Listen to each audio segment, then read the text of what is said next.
asgjë si mbështetje për prodhimin e tyre, por edhe kur përmbyten për fajt atyre që qeverisin, përsëri i lën në mëshirë të fatit.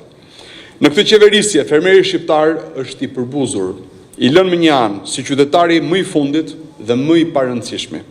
Për atë nuk kujtohet njeri, vetëse kur vinë zgjedhjet dhe i kërkojnë votën. Në dy bashkit, ku dëmet ndaj fermerëve janë më të mëdha, në atë të Dimalit dhe atë të Kuçovës, na rezulton se prej shumë vitesh nuk investohet as edhe një lek në mirëmbajtje, riparim dhe zhbllokimin e kanaleve kulluese bujqësore. Të dy krye bashkiakët socialistë të këtyre bashkive, duke parë dëmet e shkaktuara, kanë detyrimin të bëjnë publike të dhënat për mirëmbajtjen e kanaleve kulluese. Sa investime kanë bërë, cilat janë kompanitë fituese, cila është përgjegjësia e tyre. Por nuk ka ndodhur një mirëmbajtje e tillë realisht në terren dhe këtu përgjegjësia bie tëra mbi pushtetin vendor.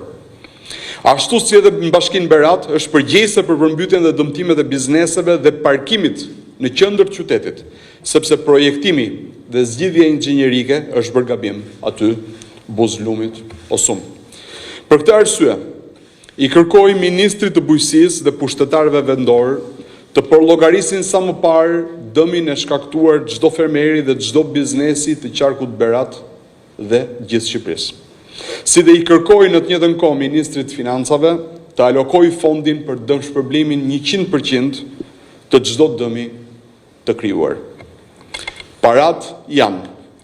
Përpara 2 vitesh qeveria shpërndau me akt normativ 100 milion euro, mos më shumë se kaq, me styre edhe shpenzime administrative.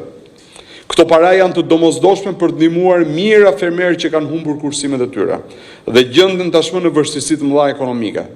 Për këtë mjafton që qeveria të shpallë gjendjen e jashtëzakonshme, sepse është detyrim i qeverisë të përgjigjet deri më një këtyre dëmeve. Mundësit janë, mungon vetëm vullneti. Ju falenderit.